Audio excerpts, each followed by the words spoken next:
Ayurved once again. Myself, Dr. Medha Agnihotri.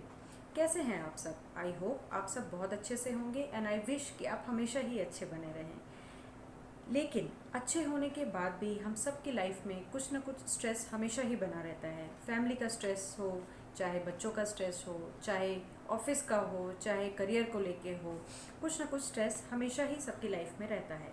और इसी stressful life के कारण हमें बहुत सारी डिसीज़ से सफ़र करना पड़ता है, किसी को ज़्यादा तो किसी को कम। जैसे कि हाइपरटेंशन हुआ, डायबिटीज़ हुई, इंसोम्निया हुआ, एंजाइटी हुई, और उन्हीं में से एक है माइग्रेन। माइग्रेन एक ऐसी प्रॉब्लम है जिससे आज हमारी सोसाइटी में 70 to 80% सफ़र कर रहे हैं। तो चलिए ज़्यादा टाइम वेस्ट ना करते हुए हम इस माइग्रेन को समझते हैं। माइग्रेन है क्या? माइग्रेन एक ऐसी हेडेक का टाइप है, मींस ये नॉर्मल हेडेक से डिफ़र करता है, लेकिन इसका जो मेन सिम्टम है माइग्रेन का वो हेडेक ही है। ये हेडेक रुक रुक के भी आता है और लगातार भी चलता है। इस टाइम जो ब्रेन के सेल्स और ब्रेन के टिश्यू हैं उसमें ब्लड सर्कुलेशन बहुत ज़्यादा बढ़ जाता है, एक केमिकल चेंज होता है जिसके कारण ये माइग्रेन का प्रॉब्लम हमें फेस करनी पड़ती है। ये जो माइग्रेन है इसमें जो हेडेक होता है वो स्टार्टिंग में थोड़ा कम और धीमे धीमे ये लगातार बहुत तेज़ से बढ़ने लगता है। चलिए देखते हैं कि इस माइग्रेन के कारण क्या हैं, इसके कॉजेज़ क्या हैं। इसका पहला कारण है हार्मोनल चेंज, मींस हमारी बॉडी में अगर कोई भी हार्मोनल चेंज होता है तो उसके कारण माइग्रेन हो सकता है। जैसे कि जब गर्ल्स को टीनेज में मेंसेस स्टार्ट होते हैं तब बहुत बार देखा गया है कि उन्हें माइग्रेन की प्रॉब्लम स्टार्ट होती है। सेम वैसे ही मीनोपॉज की कंडीशन में भी हमें माइग्रेन की प्रॉब्लम सुनने मिलती है। साथ ही और भी चेंजेस जब हमारे बॉडी में हार्मोनल होते हैं तो हमें माइग्रेन की प्रॉब्लम हो सकती है। सेकेंड हुआ हाइपरटेंशन। हाइपरटेंशन के कारण भी माइग्रेन की प्रॉब्लम देखी गई है, क्योंकि इसमें ब्लड सर्कुलेशन बढ़ता है।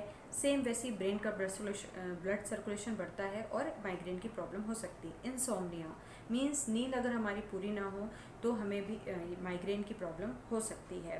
साथ ही change in the environment means चाहे वो लाइट मींस अगर तेज़ रोशनी हुई उसके कारण हमें माइग्रेन की प्रॉब्लम हो सकती है। तेज स्मेल हुई उसके कारण हो सकती है। टेम्परेचर में चेंज मींस कभी ठंडी, कभी गर्मी, कभी बारिश, उसके कारण भी हमें माइग्रेन की प्रॉब्लम हो सकती है। तो ये सब जो हैं ये माइग्रेन के कॉजेज़ हैं जिससे हमें कोशिश करना है कि हम बचें। साथ ही अगर हमारी डाइट इम्बैलेंस है, मींस कि हमें अगर हमारे खाने का टाइम फिक्स नहीं है, हम कभी भी खा रहे हैं, तो इनडाइजेशन के कारण भी हमें माइग्रेन की प्रॉब्लम देखने को मिलती है। तो और भी बहुत से ऐसे ही कारण हैं, और इसका मेन कारण जो है वो है स्ट्रेस। अगर हमें स्ट्रेस होगा तो कहीं ना कहीं हमारी जो ब्रेन टिश्यू है, सेल हैं, उस पर केमिकल चेंज होने के कारण भी हमें माइग्रेन की प्रॉब्लम हो सकती है। इसके सिम्टम्स क्या होते हैं? चलिए इसके सिम्टम्स देखते हैं। इसका सिम्टम जो पहला इसका सिम्टम है वो है हेडेक। मींस ये इसमें हमें माइग्रेन में हमें हेडेक होगा, और ये हेडेक हर पर्सन में डिफ़र करता है। किसी को धीमे धीमे ये चीज़ बढ़ती है और ये हेडेक 2 आवर्स से लेके 2-2, 3-3 दिन लगातार भी हो सकता है। किसी को पेन धीमे धीमे बढ़ता है और तेज़ होता है, किसी किसी को जब ये पेन स्टार्ट होता है तभी वो बहुत तेज़ होता है। सेकेंड है नौशिया या जी मचलाना, मींस कि हमें वॉमिटिंग नहीं होगी लेकिन हमें जी मचलाएगा, हम कुछ खाएंगे तो हमको बेचैनी लगेगी। तो माइग्रेन में नौशिया की प्रॉब्लम भी देखी गई है। साथ ही ब्लर्ड विजन मींस कि हमें धुंधला दिखेगा। जब हमें माइग्रेन की लगातार प्रॉब्लम बनी रहेगी तो हमारे उसका इफेक्ट हमारी आँखों पे भी पड़ता है और ब्लर विजन होने लगता है। पेन इन आइज़, आइज़ में पेन होगा। माइग्रेन में हमें एक साइड राइट या लेफ़्ट या फिर दोनों साइड भी पेन हो सकता है, हेडेक हो सकता है। ये डिफ़र करता है पर्सन टू पर्सन कि किसको कैसा हो रहा है, लेकिन हेडेक बहुत ज़्यादा ही तेज़ होता है। जो नॉर्मल हेडेक होता है उससे ये डिफरेंट होता है। मैं कुछ आपको चीज़ें बताना चाहती हूँ, कुछ टिप्स बताना चाहती हूँ जो आप लगातार अगर इस्तेमाल करते हैं, लगातार फॉलो करते हैं तो आप माइग्रेन की प्रॉब्लम से बचेंगे, और इसकी जो मेडिसिन्स है जो हमें लेनी पड़ती है मजबूरी में, उनसे भी आप बचेंगे। जैसे कि अगर हम रोज़ 2-2 बूंद शुद्ध घी का अपने नोस्ट्रल्स में डालेंगे और ये हम करते रहेंगे तो इसमें बहुत आराम मिलता है हमें माइग्रेन के पेन से। साथ ही हमें अदरक का यूज़ भी हम कर सकते हैं। अगर हम चाय पीते हैं तो हमें अदरक वाली चाय पीनी चाहिए। अदरक का यूज़ करने से क्या होता है, हमारी बॉडी में सेरोटोनिन निकलता है जो कि पेन से रिलीफ हमको पहुंचाता है।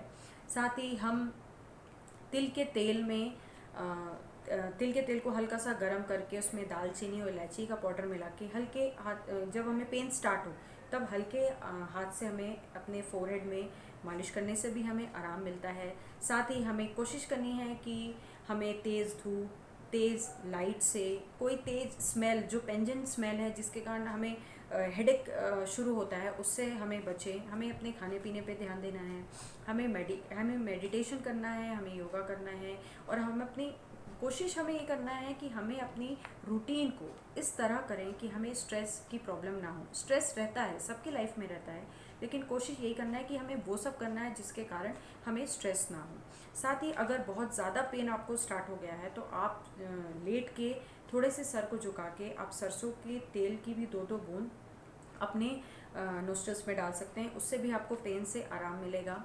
साथ ही अगर पेन है तब आप आइस पैक का यूज़ कर सकते हैं, मीन्स किसी टाल में आप आइस क्यूब्स रख के उसको अपने फोरहेड, और साथ में माइग्रेन में हमें नेक में भी जकड़ाहट फील होती है कभी कभी, तो हम अपने नेक और अपने फोरहेड में भी हल्के हाथ से मालिश करने से हमें बहुत आराम मिलेगा। तो ये कुछ टिप्स हैं जो हम यूज़ कर सकते हैं। ख़ासतर हमें अपनी जो डाइट है उस पर बहुत ध्यान देना है। हमें कोशिश करना है कि हम भूखे ना रहें, क्योंकि भूखे रहने के कारण भी कुछ लोगों को माइग्रेन का अटैक होता है। साथ ही जिस चीज़ से हमें एलर्जी है, मीन्स कुछ खाने के आइटम्स हुए, कुछ स्मेल्स हुई, जैसे कोई परफ्यूम्स होते हैं जिसके कारण भी बहुत लोगों को हेडेक होता है, तो उन सब से हम बचें, उसको अवॉइड करें, कोशिश करें कि हम उन चीज़ों से दूर रहें।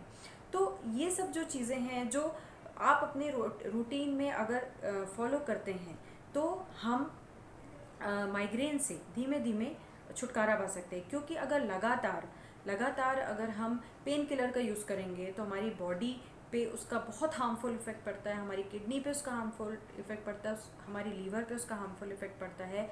तो उसके कारण हमारी बॉडी में बहुत और अदर डिसीजेस भी डेवलप होने लगती। इसलिए कोशिश करिए कि आपकी डाइट, आपकी एक्सरसाइज हम ऐसी करें, योगा करें, मेडिटेशन करें, खाने पीने पे पूरा ध्यान दें, जिससे हम माइग्रेन के अटैक से बच सकते हैं। अगर हम स्टार्टिंग पे ही इस चीज़ को ध्यान देंगे तो आगे चल के हमको प्रॉब्लम नहीं होगी। माइग्रेन के कुछ टाइप्स बताए गए हैं, 4-5 टाइप्स इसके बताए गए हैं। जैसे कि कॉमन माइग्रेन होता है जो कि 10 से 15% लोगों को देखा गया है उसमें आँखों के सामने अंधेरा छाने लगता है। क्रॉनिक माइग्रेन देखा गया है जिसमें लगातार जो मेडिसिन का यूज़ करते हैं उसको ये प्रॉब्लम हो सकती है। मेंसेस माइग्रेन भी देखा गया है, जैसे मैंने आपको बताया कि पीरियड शुरू होने में और मीनोपॉज की कंडीशन में भी लेडीज़ों को माइग्रेन की प्रॉब्लम स्टार्ट होती है। तो ये सब उसके कुछ टाइप हैं जो उसके कॉजेज़ के अकॉर्डिंग ही हैं। तो हमें कोशिश ये करना है कि हम अपनी लाइफ की जो स्ट्रेस है उसको हमारी डेली रूटीन में किस तरह हम अपनी डेली रूटीन के रखें कि ये स्ट्रेस से हम दूर हो सकें। आई होप मैंने थोड़ा शॉर्ट में आपको जो हमारी डेली रूटीन कैसे होनी चाहिए, हमारी डाइट कैसे होनी चाहिए, और हमें कौन सी चीज़ों को अवॉइड करना है जिससे हम माइग्रेन को धीमे धीमे ही दूर कर सकें और इस बीमारी से हम अपने आप को बच सकें। आई होप आपको समझ आया होगा और शायद मेरा वीडियो आपके लिए हेल्पफुल हो। प्लीज़ ऐसे ही मेरे वीडियोस को देखिए और प्लीज़ मुझे सपोर्ट करिए। Thank you.